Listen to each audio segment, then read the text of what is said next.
Okay, here we go. I've said in prior videos that the spaces between the grounding rods in the Barbosa and Leal device are setting up an electrostatic field between them, among them. And that's why rain shorts them out and causes them not to work. Now, taking that one step further, how does the coupling occur? Well, there's coupling on both sides, just like when you have a space docking between a satellite and a space capsule. Both have to work together to make the coupling occur. So what happens? Electrostatics and electromagnetics are counterpoising influences, because if you had two strong electromagnetic fields, they'd like buck each other. They wouldn't get together and mesh. But if one coupling field is electrostatic and the other is electromagnetic, now you've got a pairing possible, because you've got an influence in one that's predominantly the magnetic field and the influence of the other that's predominantly the electrostatic, and they will not contradict each other. So we look for strong magnetic fields in the Earth because we're looking for its end, its side of coupling will be magnetic. But what we offer from our side is not magnetic, it's electrostatic. Because what the system outside of the core does is simply create voltage situations, and the grounding rods are no different. They set up a voltage field, an electrostatic field, to couple with the Earth's magnetic field. And that's why you have to look for a strong geomagnetic field to plant your electrostatic field down into it, so that the two can mesh and couple and your device can work with the Earth and not separate from it. So that's the reason why you look for a strong magnetic field in the Earth, because the grounding rods are creating an electrostatic field to couple with that geomagnetic field coming from the Earth. That's why. So if you've got a situation in which the magnetic field in your area is weak, that means the electrostatic field is strong. That means you should not be putting out grounding rods, you should be putting out something else that creates a magnetic coupling on your end to couple with the electrostatic field of the Earth on its end. You see? All you have to do is understand why things don't work in order to solve the problem at its root, instead of somewhere out on the leaves, the effectual problems. No, you want to go to the causal problems that create the effectual problems. You know, a domino series of problems, and if you just take the last problem in the series of problems and not go back to the first problem that caused the whole lineup of problems, then you're wasting your energy. It's like what Maharishi says, you know, you don't go around watering the leaves of a tree, you water the root to enjoy the fruit. I made a whole song on that lyric. I won't hum it for you. Water the root to enjoy the fruit. Don't waste time on life's little problems. Sorry, I just had to. I won't sing the rest of it, though. You'll think I'm nuts. You'll think all TMers are nutty. Hey, don't blame me. Blame the songwriter who made up that tune. In the 1970s. We're all ridiculously high on TM. Anyway, so this is how to solve the problem of living in a poorly located area of the planet in which the magnetic field is very weak, is you use a different style coupling to couple your device. What that would be, I don't know, but at least the criteria is set up. What that should be, it should be electromagnetic, coming from our end. And the only part of the device that's electromagnetic is what? The core? Do we bury it? Maybe that's why Nathan Stubblefield buried it, so they wouldn't have to worry about whether it was located in a poor area of the country or not. It's possible. Because look, you're doing a translation between electrostatic grounding series of rods, the magnetic Earth, and the magnetic core, the iron core. It's like you got a sandwich there, but why make it so complicated? Just bury the darn thing and do away with the grounding rods. And bury it among the roots of an old oak tree. You know? Then we have to worry, why did Nathan Stubblefield have a third coil? Yeah, then we still raises the problem. Does he ground it to the tree trunk anyway, so that it's in tune with in touch with the tree? Being buried among the roots ain't good enough? Oh, because the tree is polarized. The roots has one polarity, and the leaves have another. Didn't he hang arc lanterns from branches? And a ring to hang might encircle the branch, possibly. I don't know how he hung it. See, we don't know how he hung it. And that's a loose coupling by putting a ring around the branch. Or you could hammer a nail in and put the ring around the branch. That's what one guy did using trees for antennas. He actually created a helical coil and he wrapped that around the trunk of the tree. He didn't send a nail into the tree trunk. So quite possibly you have to do something like that, a kind of loose coupling surrounding a branch in the upper reaches of the tree where you've got a different polarity than the roots. That might be what the third coil is for, to create a dipole, and that might have been what was running the thing. That might have been his input coil, actually. That would be, right, the primary.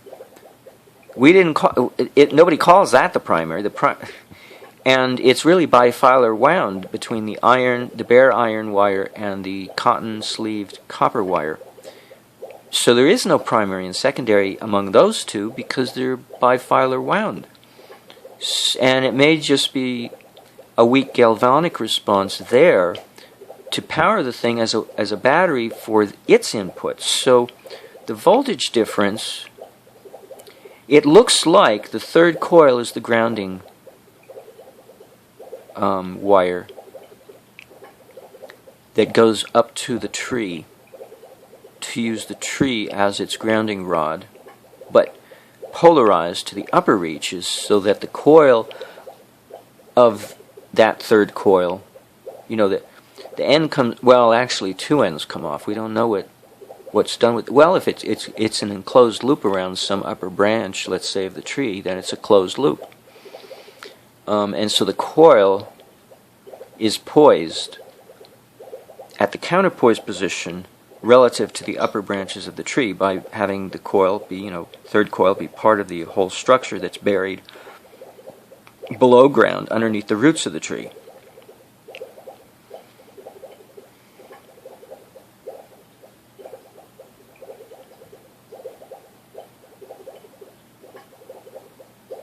And I always felt that the cotton cloth was shellacked with something resinous to seal it, to seal the copper wire, yet leave the iron wire bare. So the iron will oxidize after, you have to let it sit for a year. So the iron will completely oxidize. The iron bolt that's in the center of this massive thing will not completely oxidize, but it'll have an oxidized coating. Actually, the iron wire is not going to completely oxidize necessarily either. I don't know, the tannic acid of an oak tree might destroy the wire and dissolve it into iron oxide, which means we could just build it with iron oxide powder, and maybe something to hold it together, something conductive or semiconductive. Carbon. You could press it into a carbon block shape. So you could use carbon. In fact, they've discovered carbon is very good for something. What is it good for? Oh, I forgot. Was it a semiconductor? No, wait. Oh, shoot. I forgot. And who was the quote? Darn it, I don't remember what special quality carbon has that they're using now in circuit components. Anyway, let's say we used carbon as the sealing device to create an artificial wire structure. Yeah, because it still has the coils. Oh, okay. So let's say it doesn't completely break down. The wires are still there, but they got an oxide coating on them. And that acts like a resistor of its own. But it's a resistor. It's not an insulator. So the iron is coated with a resistor coating, while the copper is covered with a insulator coating. That's what would happen. And for some reason that's beneficial. So its construction is very specific. And planting it underneath the tree is very specific. I mean, it's uncanny. But that's what I think the third coil is for. It's to connect to the upper reaches of the tree. I can't imagine what else to do. It's to make full use of the tree as a dipole. And so that's your feeding coil.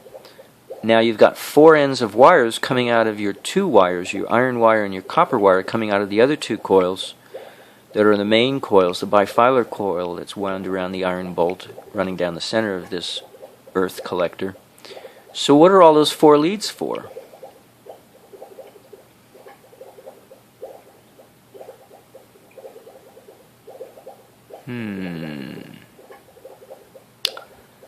Oh.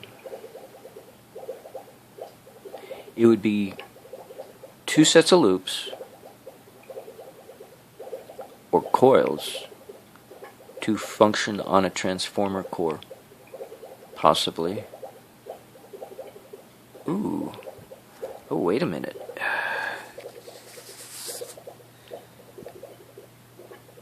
If you're trying to run it, they reported that he was able to run AC motors.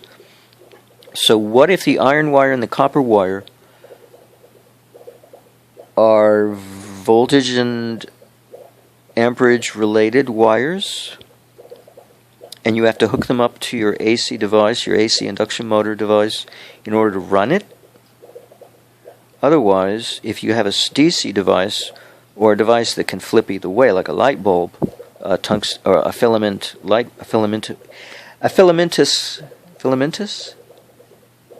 oriented light bulb, or an arc lantern, whatever, then if it's running on DC, maybe you don't need to use all 4 wires. So maybe the purpose of all 4 wires is an AC setup. I'm still not sure how that would apply, but that's what I think it would be.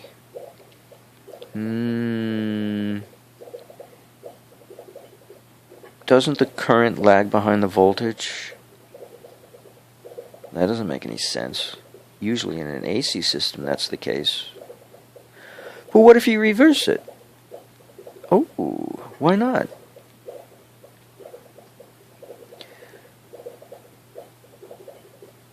That means that on an AC system you have to connect your iron wires in parallel to your AC load, and your copper leads you connect in series to your AC load if you're running an AC device. I think that's what it is. I think it could run either way. It would not be 60 cycles, obviously. Well, no, wait a minute. The device itself determines that. Remember, back EMF? It already knows what 60 cycles are. And I think the Earth will accommodate it. I think that's the case. The Earth makes the adjustment. Once you make the coupling, the Earth accommodates because it's such a vast system. You pollute it if you don't have a device that works in an ergonomic fashion without polluting the environment with the wrong frequencies. But if you're just doing a proof of concept in the lab of one device, you have no idea how you're polluting the environment. Not until you have more units out among the public and then, among the population, then you find out whether you had the right design or not. And you redesign accordingly. So that the ergonomics comes along to work with nature. I think Nathan Stubblefield's methodology is the best. It certainly is the safest. You don't run any risk of electrocuting yourself because you got the whole thing buried, the only thing coming out of the wires, and you just take precaution, I guess, unless it's a totally different setup and you cannot electrocute yourself and yet still run all that machinery. Right, most people are going, good luck. But I'm tempted to think, because if it was dangerous, the tree would fry, right? That's the whole point of using Nathan Stubblefield's methodology instead of Barbosa and Leal, because you do not destroy the Earth or any of its biomass in the process, which includes us. It's amazing. We have antifreeze, lethal antifreeze at the front end of our car, you know, the most likely area of the car that will become damaged during an accident, and spray antifreeze all over the place, and us as well, and get us poisoned. And we got motor oil, and we got all kinds of junk that the car is so toxic, and on top of which our electrical system can kill us. It's amazing. It's truly amazing. But we're learning. And maybe we just weren't ready for Nathan Stubblefield, and he wasn't ready for us. Both ways. I think we were not ready for each other, or else he would have gone the extra mile for us. But were we helping him? He was on his own. Nope, we were not helping him in any way whatsoever. Nobody was interested in helping him. So we were not ready for each other yet. So maybe we are now. Who knows? Nathan Stubblefield was the first thing I undertook to try to study when I gave up trying to get my son back. I was going to homeschool him, and instead of having a child to homeschool, I thought, well, I'll raise my thoughts if I can't raise a progeny of my own. So I've been raising thoughts. I've been studying thoughts and trying to evolve them to a better understanding. And here I am coming back full circle to Nathan Stubblefield because it's the only way to do it. And not destroy ourselves in the process. And thus satisfy Robert O. Becker. And Eric Dollard's cynicism. You know, Robert O. Becker was a little bit cynic too, for good reason. But he was mostly quite critical. He was a bit of an activist. He stuck out his neck and he lost his funding. So those guys have a point, and the point should be well taken. In our consideration of this matter, it's not enough to simply have a device that's over unity. That's not good enough. It's got to be safe for the environment and safe for ourselves. Or else it's not going to flourish. It's not going to have supportive nature. It's not dharma. It's not dharmic. It does not have supportive nature. It's no small wonder, because we're not getting it. We're not understanding. Hey, we're dealing with the power of the lever. And power cuts both ways. Shastra in Sanskrit. It cuts both ways. It can destroy, it can help, it can do, it depends on how we use it. Good, bad, however we want to call it, qualify good and bad. It's something we have to be very considerate of. So, there goes that.